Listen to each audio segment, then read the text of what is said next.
Hello, folks. Welcome back to the Catholic OCD Podcast. Today, we've got a special episode. We have with us the sisters, the Oblate Sisters of the Sacred Heart of Jesus. We're going to let them describe to us who are they, what's their mission, what do they do, and what's it like to be a sister. So stay tuned. This is the Catholic OCD Podcast.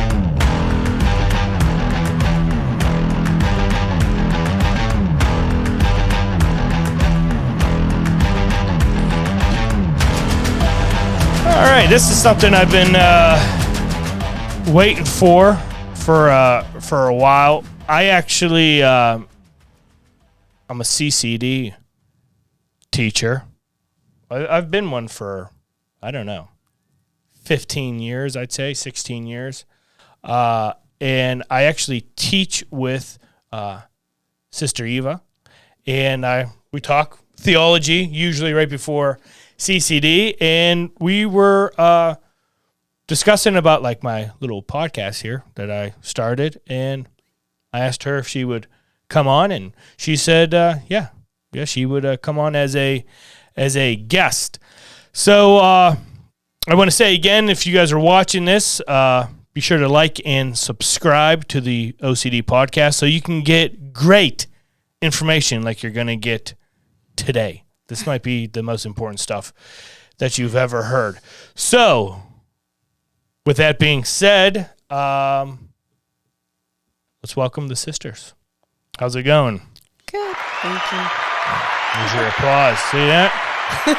Wow. But don't let it go to your head. You guys have to be humble. That's It's part true. of your Very true. mission, right? Yep. So let's go ahead and introduce them. So we have Sister Eva. I'm Sister Eva Marie. I am a junior sister with the Oblate Sisters of the Sacred Heart of Jesus. I've had my vows since 2019, and I teach second grade CCD. Nice.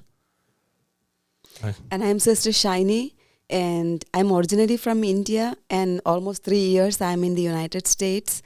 And I'm also teaching CCD to the Our Lady of Mount Carmel Church, and now I'm teaching the little ones in the in our school, kindergarten. I'm teaching the 4-year-olds. Oh, nice. Well, that we're really happy to have you guys on the show. I'll tell you a funny story. So you said you're from India originally? Yeah. Now, many of you guys who've never heard of the Oblates, one of the interesting things with them is a lot of them speak Italian in the household, right? Yeah. So I got yelled at before by a guy who was Indian in Italian. He spoke and yelled at me in Italian. I was, which if you've never got yelled at in Italian by an Indian guy, like you're missing out. It's a big rush to your head. I was working at a factory, and I was looking at like we were gonna do like the airline there, and they had this big conveyor thing, and I'm just we didn't tell anybody we were there. I was with my dad, and I'm just looking with a flashlight. I'm trying to look way high in the ceiling to see if I could trace this airline, and I had my head leaning over. And I just hear this voice from 100 feet away, like, hey. And I look back and I just see this guy. He's like, move. And I backed up, like, what the heck's this guy yelling about? As soon as I backed up, this conveyor just like went right by my head. If he didn't yell, it would have decapitated me for real. So he comes over and then, he's like yelling because all these presses and stuff were from Italy. So he was from India, then he went to Italy, and then he came here for this project, and he was, just, yeah. Same idea with me. Yeah. She was in Italy first. You were in Italy first? Yeah, then I came to USA. Oh, okay. So is English or is Italian your first language then, or? No, actually my first language is Malayalam. That's my native language. Then I went to Italy for 7 years. I was there. Then from there I came here. So now I am practicing a little bit of English. Oh, nice. So trilingual. Multilingual. Multilingual. Okay. Well, benvenuto. Oh, thank Welcome, you. man. See that? See how just you Grazie. gotta roll the R's, you know what I mean? Okay, Sister Eva? So She speaks Italian way better than I do. well that's all right. So why don't you ladies tell us like what made you guys decide to join the Oblates? Would you like to go first, sister? Go, sister. Okay. My vocation story started like when I was in 7th grade. I wanted to get married and have kids because I'm 8 of 9 children.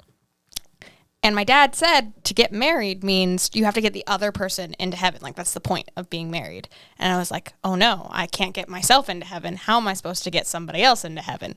So being a very smart aleck 7th grader, I knelt down before I went to bed and I was like, God, send me the holiest spouse, one way holier than me, so that they can work hard to get me to heaven, and I don't have to work hard to get them into heaven. They're already holier than I am. And so I prayed this, and in the back of my head, I heard just this thought, where it's like, I'm holier than you are. And I was like, yes, your point. Mic drop. So you decided basically to just be entrusted to our Lord. Yeah. As I grew older, because this is only 7th grade, I realized that God was calling me to religious life. And then I looked at a few orders, but I felt really called to our order because our charism is to offer ourselves for the sanctification of priests, which is a very specific charism. A lot of charisms are things like helping the poor or taking care of the sick, or like very general charisms that have actually very specific acts, while ours is a very specific charism with very general acts, because anything we do, whether it's teach children, sweep the floor, cook, whatever we're doing is offered for priests, which is where the term oblate comes from. It means to be offered, to be sacrificed. The oblation is the thing offered to be sacrificed. So your basically the whole life is one sacrifice to the mission of God, but really with the intention of praying for the priesthood. Correct. Very good. Okay, Sister Shining? Yeah. Actually, I'm coming from a different cultural background, and we have a lot of priests working around our area, and I've never thought of coming to a religious convent or as a nun, because we don't have any background of sister or priest or all around us, and even my family doesn't support to be a sister or priest. They all wanted, further studies, and they have a different idea actually about priests and sisters. And their idea is like when you go to a convent, which means you are going to be by yourself and you don't have anybody behind you. That's the thing, that their idea is limited like that. So they think it's just a lonely life. Because they see our priests. That's why my vocation, I will tell you, and they think about that we live by ourselves and we are offered and we are sacrificed. So they don't want for their children, they are sacrificed. They are, all those ideas like that. You have any comments, sister? They think we're sad sacrificers. So on, because for their children they don't want it.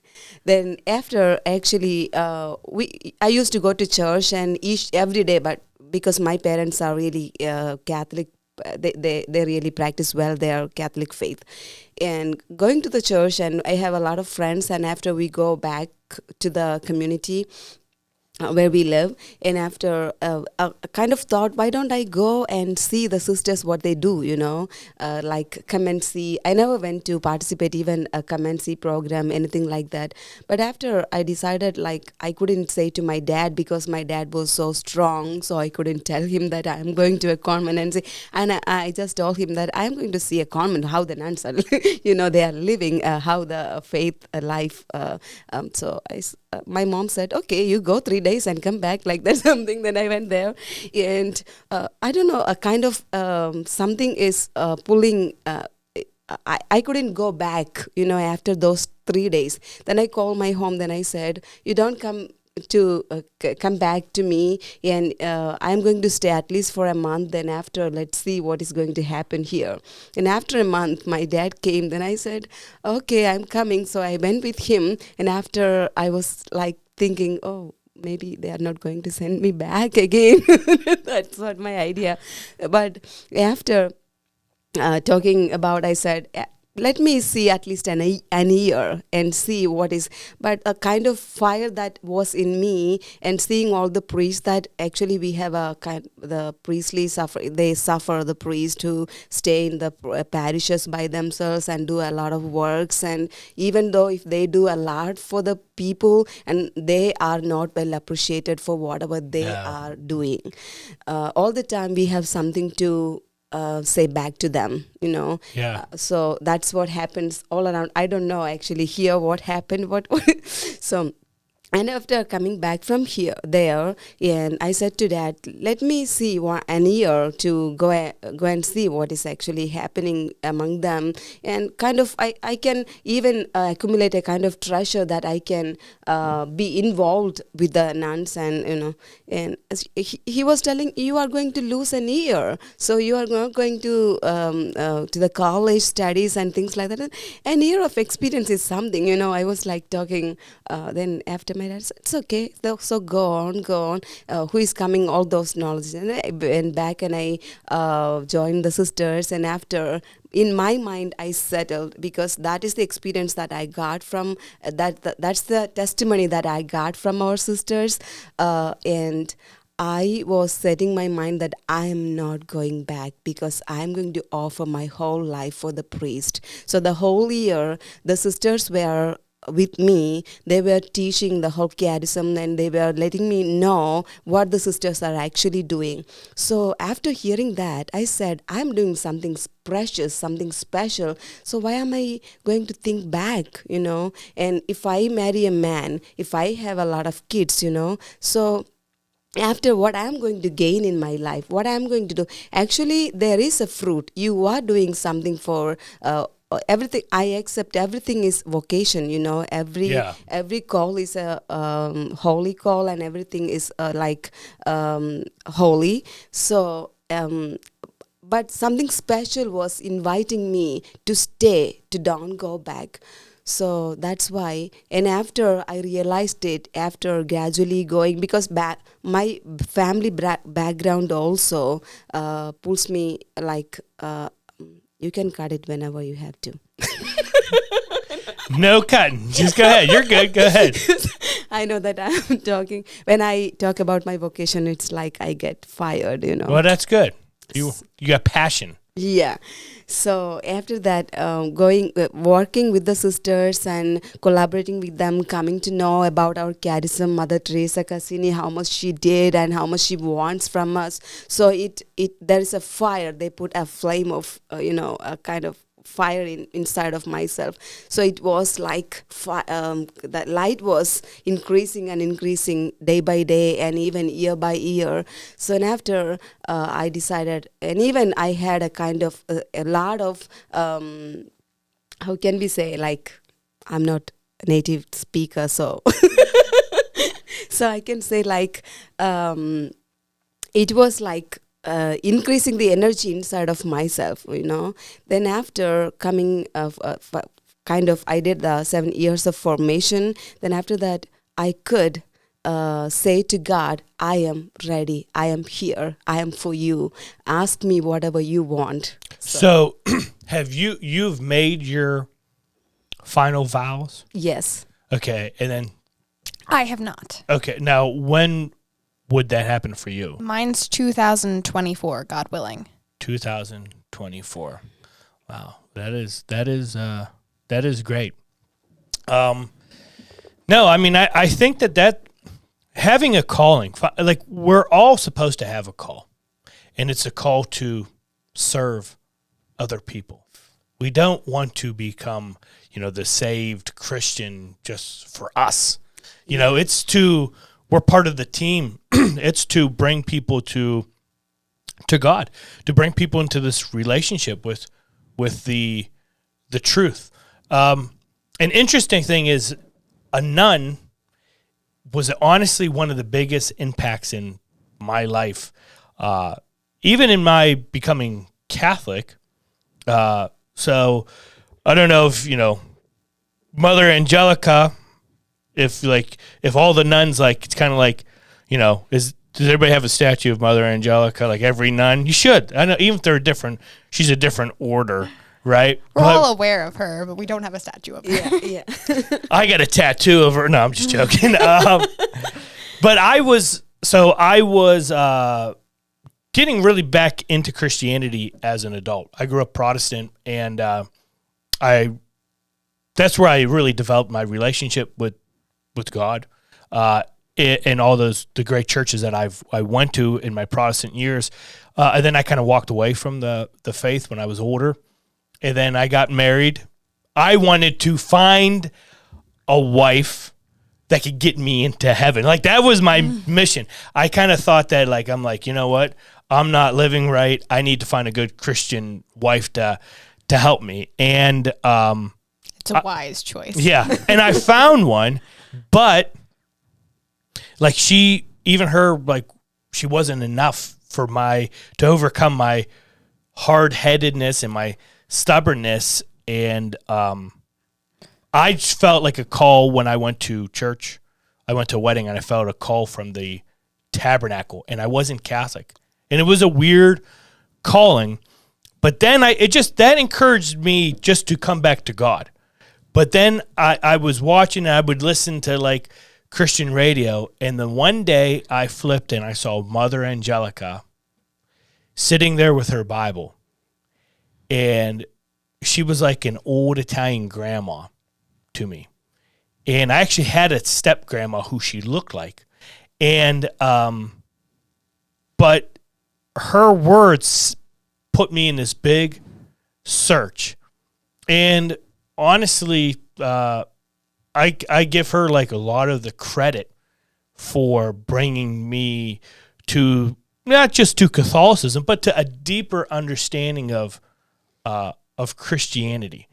And she had this way of being able to share wisdom with humility and spunk at the same time, and make it funny. Which is still my motto. So tell me, what is the day like for an Oblate sister? Well, we have a preschool, and a lot of our schedule is formed around the preschool schedule. So our bell rings. We have a bell that rings throughout to wake us up, and that rings like that. Well, more like ring, not super dramatic. That'd be kind of terrifying to wake up. Dong. Yeah. But a bell wakes us up at 5:50, and then we're supposed to be in the chapel by 6:15, and prayer starts at 6:20. And we say the office, the morning prayer, and then we have meditation, and then we have Mass at 7:15. After Mass, we eat breakfast, and we end breakfast around 8:15, and we all go off to do our various duties. Now, when you say the office, the divine office, there's probably some people listening that aren't familiar with the liturgy of the hours. Can you explain what those are? The liturgy of the hours is composed of the Psalms, the 150 Psalms, and it's set out so you do certain Psalms a day, plus certain readings from New Testament, plus intercessions. And it's the liturgy of the hours. It was designed for cloistered and monastic orders so that they could pray hourly and keep coming back to the chapel, and they'd pray morning prayer, and they prayed noontime prayer, and they prayed mid-afternoon time prayer, and they'd pray evening prayer and night prayer. And then there was one prayer called the Office of the Readings they were supposed to do in the middle of the night, so they all got up in the middle of the night. We're an active order, so we don't do every single hour that is laid out, but we do the two main pillars, which is morning prayer, known as lauds, and evening prayer, known as vespers. And then we also pray Compline, which is nighttime prayer before you go to bed. Okay. And even because our congregation also is started as a cloistered, so our sisters, the older sisters, they practice the same thing, like in the same way in the cloistered sisters they do. And after that, we had a call, like, that's a transformation that we did. We are not if we have to stand for priest, we are not cloistered sisters. Then we came out, and after we were working and we modified our prayer times, and we have morning prayer, noon prayer, if it is possible, noon prayer, because the sisters who are working at the school, they're unable to come. The sisters are going to colleges, they are unable to be together. Right. So we don't have noon prayer now, but there are communities, they do the noon prayer, and after we have the evening prayer. But sometimes we also get together for the rosaries. That makes us get closer enough. And mainly now we are doing on Saturdays our rosaries together. But every single day our Mother Teresa Cassini, our founders, ask us to pray the Holy Rosary. An oblate should not go to bed without reciting the Rosary. Okay. So that's a special grace that we get. I know that for me, I don't know, this is maybe like a cheating, but there's this really cool thing I've subscribed to on YouTube with the Liturgy of the Hours. That's not cheating. You're praying with the... Yeah, and it's as long as you're praying, it's not cheating. Yeah, and it's I don't do it all the time, but I notice, like, I have this weird thing where Sister Eva knows this. My brain constantly not only thinks about, like, theology, but debates it within my own head. And my issue is I am entrenched in Catholic theology, Orthodox theology, and the different Protestant theological branches. And I think it's a very difficult thing when you get deep into that. It either makes people go very dogmatic to the point of, like, listen, if you are not an official member of our exact organization, you have no shot of going to heaven. Or when you have people who are so wise with this stuff and they really want to share and worship Christ and fellowship where we can together. So sometimes I created a couple monsters. There's a guy I work with, or even my mom. They get really into, like, these YouTube videos where all these people are just, different Protestants are ripping on Catholics and this and that. And I get to the point, I'm like, I can't listen to that anymore because not every Protestant is like that. Most of them are very loving, and sometimes I say, I can't listen to, like, any lectures today. I can't think about this. And, like, even today, like, driving to work, I just listen to morning prayer. I listen to morning prayer, and it's just like, sometimes I think humans want to be tribal. We could use our religion to be more of, like, our tribe against your tribe compared to just worshiping God. And we talk about and we share our truths with each other. And I love sharing the great wisdom and truth of the Catholic faith, but it has to be based on us worshiping God. And just the Liturgy of the Hours. You guys, look it up on YouTube. And it's really cool, the music that's even with it. And I just find it peaceful. I find it peaceful and, refreshing. So how many sisters live in your guys' community? There's 14 of us now. Yeah, we are 16. In the United States. Yeah, we are all together 16. And then we have 2 sisters who are in Chicago. So it's 14 at our convent and then 2 at Chicago. Well, so there's only 16 in the United States. In the United States. And then in our order, there's like around 200. Yeah. Yes. Around. Really? Yes. Yeah. We're an Italian order.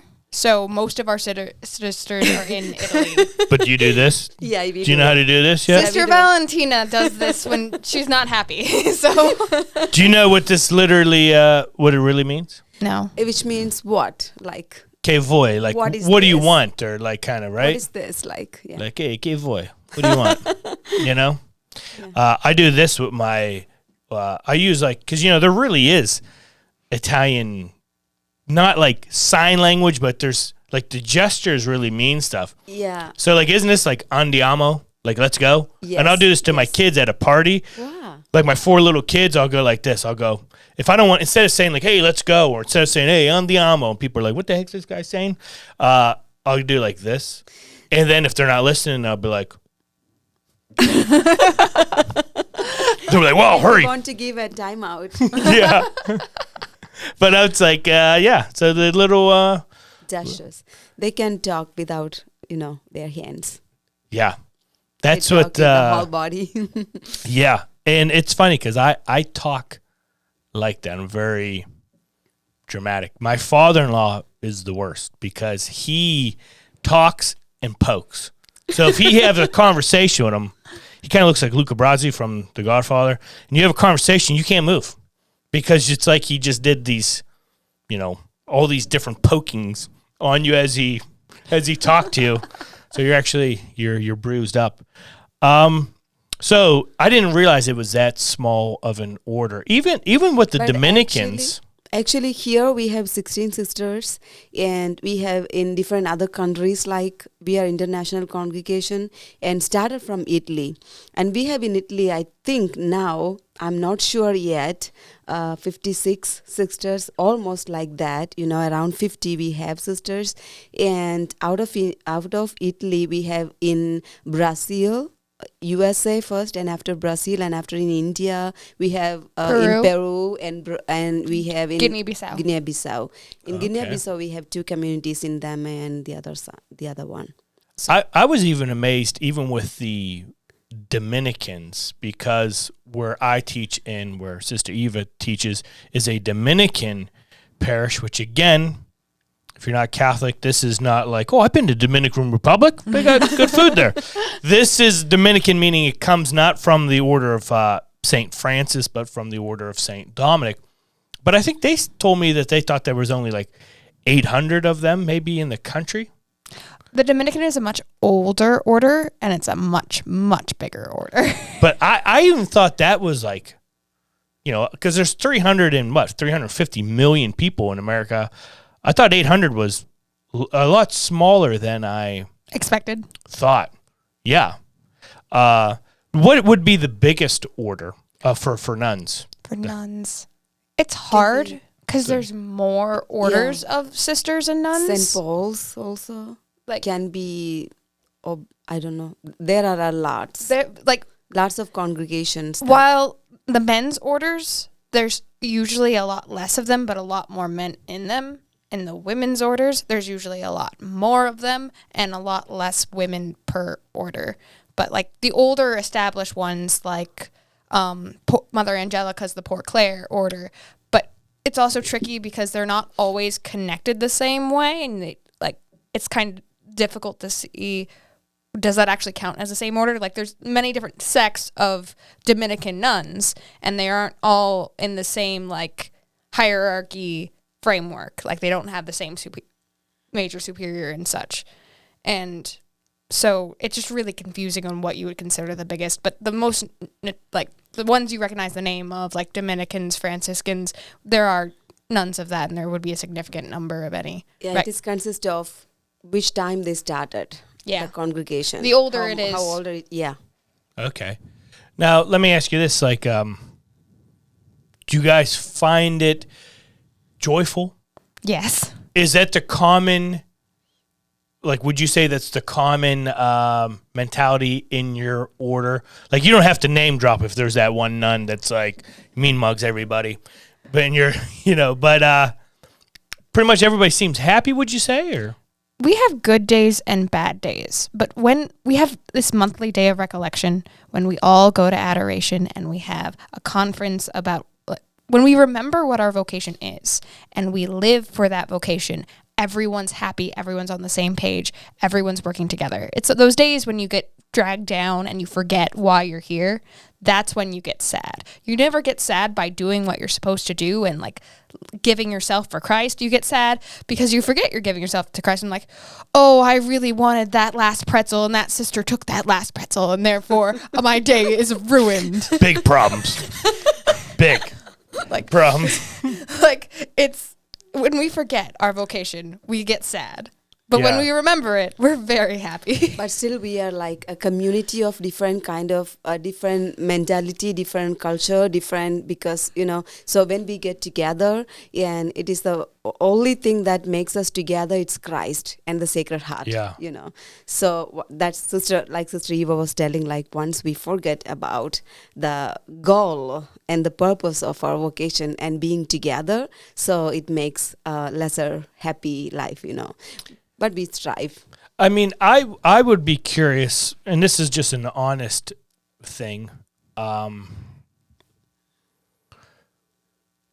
know, I think people who are religious, and not meaning like you know, you're a priest or a nun, but people religious in general, we take on this blessing of Christ and this peace that comes from Christ. But I think that if we're honest, people who are involved with some type of ministry, it can be easy sometimes to hit that wall of like burnout, you know, where you kind of like, you're burned out. And it's amazing when you hear some of the greatest like evangelists that you hear of. Like, I'm a really huge Scott Hahn fan. He's definitely like one of the most influential people in my life. And I'm somebody who's done public speaking. And I can get really nervous, and people are like, no way, not you. And I'm like, oh, you just don't see it. And it's funny, but I was listening to Scott Hahn on Pints with Aquinas the other day, and he just seems like such a humble guy, but he was talking about how he deals with that really bad. And you can almost get to a point where you're like, you want to pour yourself out for God, right? Like, and sometimes you can like hit a wall and you're just like, oh man, I just feel like I poured myself out. Like there's nothing left. There's nothing left. And I know for me, going through my life of being a father of 4, being a husband, doing physical labor, a lot of times working after hours, teaching CCD, teaching Bible study once a week, I record 3 of these a week, and all that with wrestling, all these theological things all the time. My faith really is something that brings me the most joy. But every once in a while, you just seem like you hit that thing and that wall. And I just found myself like sometimes like walking in wintertime with headphones on, and Mother Angelica really was like one of those people I would go to for encouragement. And I think Scott Hahn said something that really hit me the other day. He made the statement of like, Lord, like, what you've called for me to do it's too much for me to handle. Like they just want too much of me. And Scott Hahn kind of says like he almost heard God say like, they don't want you. They want me. And I think when we remember that, it takes that pressure off of us. We're just trying to reflect God. Nobody wants to hear Nick Nolfi. I don't even like the sound of my own voice. It's just God that we're just trying to proclaim. How do you guys, if you deal with like ever like that in the religious life of, kind of getting burned out, like how would you deal with that if that happens? Actually, if I like the way you were describing your life, and you were telling like for my faith, I do everything to practice my faith in the way that I was, and I am asked, and not myself, but me. you were telling. The same aspect, like if I were at my home, and I could tell my mom, okay, mom, I'm tired. I'm going on bed. I'm going on. So it's enough. Then I could go. But as I am a religious and I remember for what I am, for whom I am working, so it recalls all the time in my mind that I am for somebody. I am for this. So it comes out like, okay, sister, I'm done with this. Sister Eva also does very joyfully, and that is what actually makes our life easier sometimes, living together. You just say, sister, I'm done with this. What do you want from me? What do you want from me? So when you hear that, oh, somebody's asking me, what do you want? So sisters, okay, sister, sometimes sister says, okay, you go and rest because you did you did your day. So sometimes sister asks us, okay, sister, can you do this favor for me? So we are happy to do that. And sister is very happy to hear that, That's the joy actually makes us very simple and being together. But all the time, it is not sometimes, as we are human, we can also comes in our mind like, okay, I am tired. But the human body tells you that I am tired, but the spirit tells you, so I can go beyond that. Yeah. That is the whole idea, actually. The practicing the goal that you have inside, the fire that you have inside, and you put out. Yeah, you pour it out, and it makes you think of We look at our Lord. We can often forget that not only did he have a divine nature, but he had a fully human nature. And times he was tired. When we hear about him going in the home of Mary, Martha, and Lazarus, you figure that was probably like, sometimes they were probably like, okay, guys, all right, Jesus in it, he's resting now. They probably shut the door.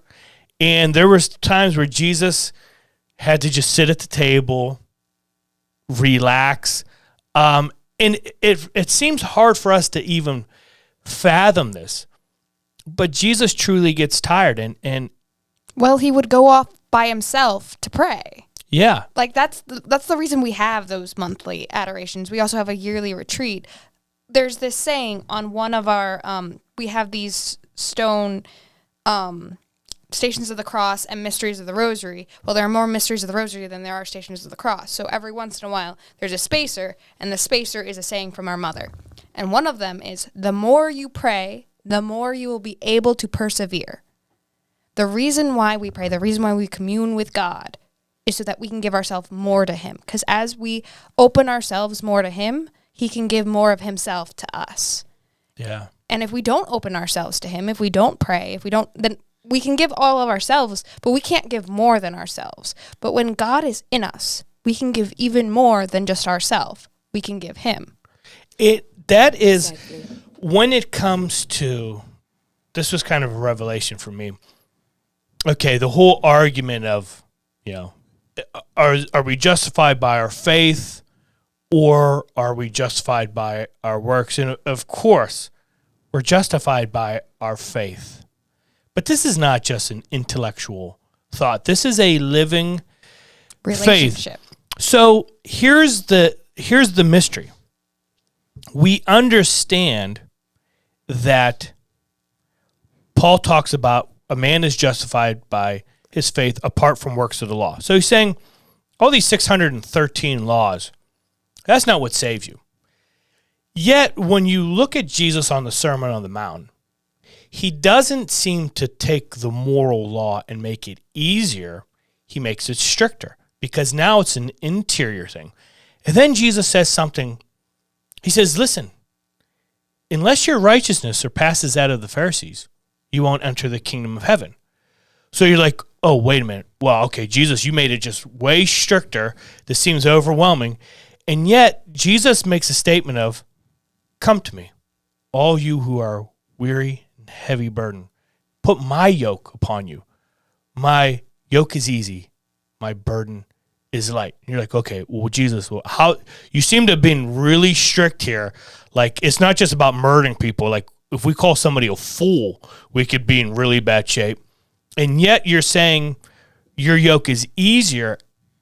How does that make sense? And what you realize, it only makes sense because when you put on this yoke of Christ and you just look to your right and you're like, this yoke feels lighter than it looks, it's because Jesus is carrying it for you. And this is the thing of like, when we, and I don't do probably near what you guys do, and I don't do what I should do.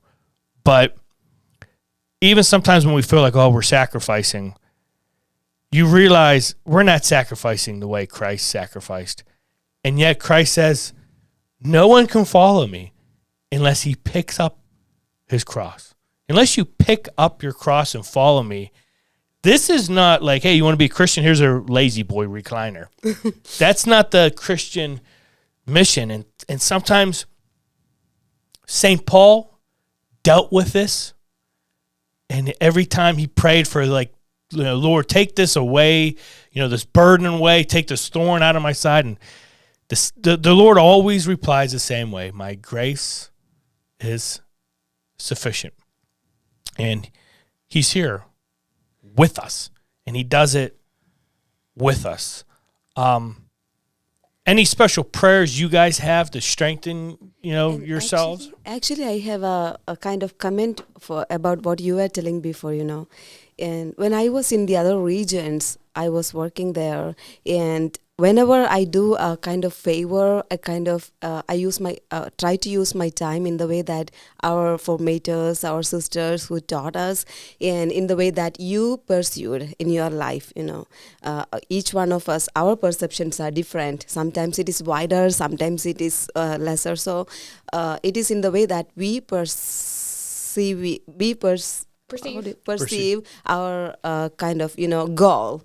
So while I was in the other regions, they used to say, like, I used to do my own duties, and after I go beyond that and I do this, but like in my head, like I'm doing a lot of favor for others, and I settle my mind that, oh, I'm doing this, I'm doing that, I'm doing this, so a lot of favor I'm doing with everybody. So I go to bed, then I say, Lord, I made all this for you. I did this.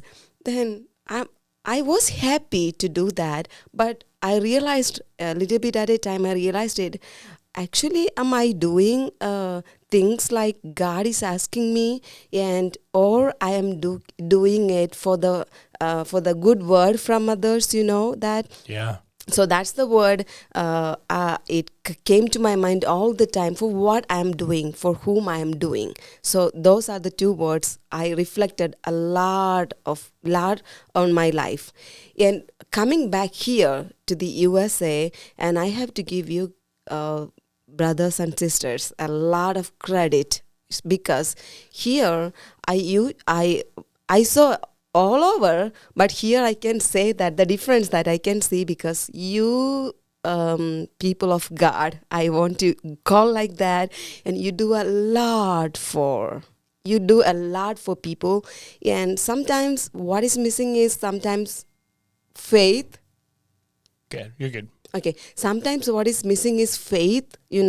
Why am I, if I am doing this good act, why am I going to church? I can continue doing, if I am doing a good work, why I have to go to church? Why I have to, I can stay home, I am doing this, I am doing that. So that's the idea. But coming back to our convent, our sisters actually building up my older mind, our sisters, I see a lot of sisters, even though especially our elderly sisters, they can do that, but they go beyond their health, beyond their energy. So it helps us to think about our young hearts. We say, they can do that. Then whatever I do, I think like I'm doing a favor. Instead, it is not a favor. I have to do that for them. Yeah. So once I understood that, whenever I finish my work, okay, this also I have to do. This also is my work. This also is my work. So I can go beyond that, beyond my understanding, that is something great that I understood here and from being among our sisters here in the United States. A lot of sisters sacrifice, a lot of sisters actually put their whole self, and they're well organized. And I sometimes see even Sister Joyce, how can she organize all this stuff together and one after other? Because we have Bella Sera, we have auxiliary, we have this group, that group, and she just I don't know, whenever she finds time, because she is going to work, and when she comes back, everything is done. She's not a last minute person, The grace of God. Yeah, I trust that. I understand. And also Sister Victoria, the same thing, So that is, I don't know. That is the organization is never that's not my strong. It is not mine either. It's not my I pray every day for the help. Well, I want to thank you guys for coming on this episode. We're going to do another one. But I really think you guys gave a good perspective of the religious life and what it means to just really give your whole being to the service of our Lord and the importance of community. And we don't, it's very hard to be a solo Christian. We really need each other. You can't be a solo Christian. Church is a body. That's it. You can't have a body with one cell. Unless you're like that hand from the Addams Family. Remember, hand is still made of trillions of cells. Wow. You got me there. Well, I want to thank you, sisters, for coming on. So, hope you guys liked this episode of the Catholic OCD Podcast. So, don't forget to like and subscribe, and we will see you guys next time. Thanks for watching. What?